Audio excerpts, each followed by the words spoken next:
Hello mga ka-VA! Welcome and welcome back! So, welcome sa atong mga new followers nga nakadiscover sa atong mga videos kay ubay-ubay naman ang non-followers. And of course, thank you so much sa atong mga followers nga nagpadayon nga nagtan-aw sa atong mga reels, sa atong mga video tutorials. Wa ko na-expect nga maabot og ani ang views. That really means a lot. So, pasabot lang ubay gid ay ang gusto nga mag-VA.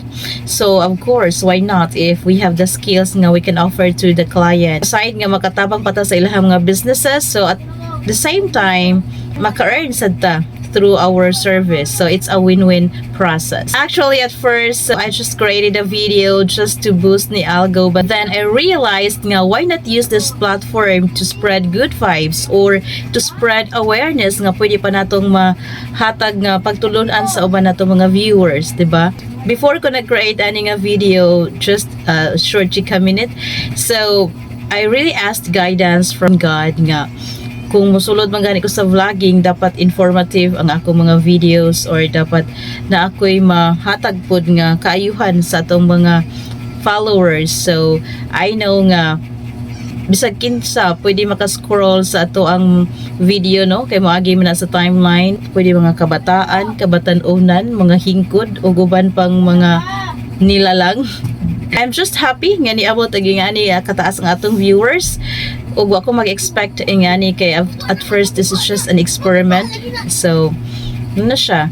Tungod sa kamahal sa palaliton sad karon nga panahon, dapat jud ta na ay extra income. There are a lot of ways, of course, nga pwede natong mapangitaan kung mukugi lang nid og of course sa tinaro nga paagi. Or ka nag-VA ni agi pud daghang mga sidelines like ESL tutorials or kanang mga scam.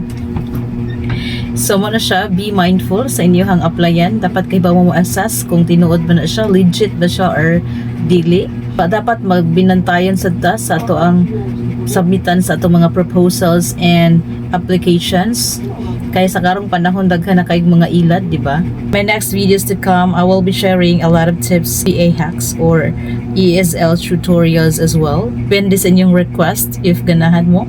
So just comment down below sa inyong gusto mahibawan. Atong mga nag-desire or nag-aspire to be a virtual assistant, padayon og lahutay lang og dungan tang mulambo. Just believe, continue learning, enhance your skills, and of course, cope tilang gini nga first. When the time is right, the Lord will make it happen.